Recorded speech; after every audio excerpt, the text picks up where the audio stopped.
ಕಬ್ಬಿನ ಎಫ್ಆರ್ಪಿ ದರವನ್ನು ಮರುಪರಿಶೀಲನೆ ಮಾಡಬೇಕು ಎಂದು ಚಾಮರಾಜನಗರದಲ್ಲಿ ರೈತರು ಒತ್ತಾಯಿಸಿದರು.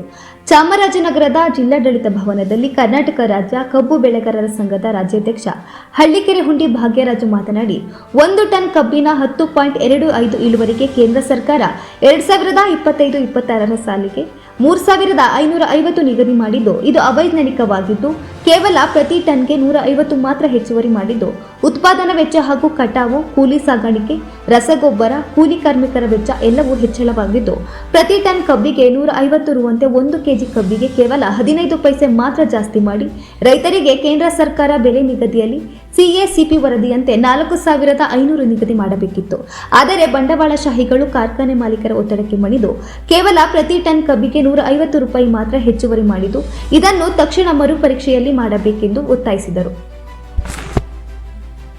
ಈ ಸಂದರ್ಭದಲ್ಲಿ ಜಿಲ್ಲಾಧ್ಯಕ್ಷ ಹಾಲಿನ ನಾಗರಾಜ್, ಜಿಲ್ಲಾ ಕಾರ್ಯದರ್ಶಿ ಮಲಿಯೂರು ಮಹೇಂದ್ರ, ಮುಖಂಡರಾದ ಪ್ರಕಾಶ್ ಗಾಂಧಿ, ಗುರುವಿನಪುರ ಚಂದ್ರು, ಆನಂದ್, ಹೂನಹಳ್ಳಿ ಬಸವಣ್ಣ, ಶಾನಾಡ್ರಹಳ್ಳಿ ಬಸವರಾಜು, ಪಿ.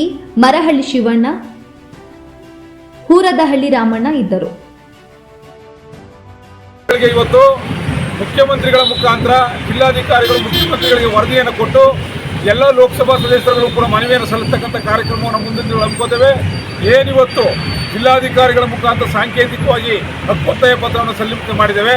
ಮುಂದಿನ ದಿನಗಳಲ್ಲಿ ಕೇಂದ್ರ ಸರ್ಕಾರ ಮರುಪರಿಶೀಲನೆ ಮಾಡಲಿಲ್ಲ ಅಂತ ಹೇಳಿದ್ರೆ ರೈತರ ಜೊತೆಗೂಡಿ ಹೋರಾಟದ ಹಾದಿ ಹಿಡಿಬೇಕಾಗ್ತದೆ ಅಂತ ಈ ಮೂಲಕ ಎಚ್ಚರಿಕೆಯನ್ನು ಕೊಡ್ತಾ ಇದ್ದೇವೆ.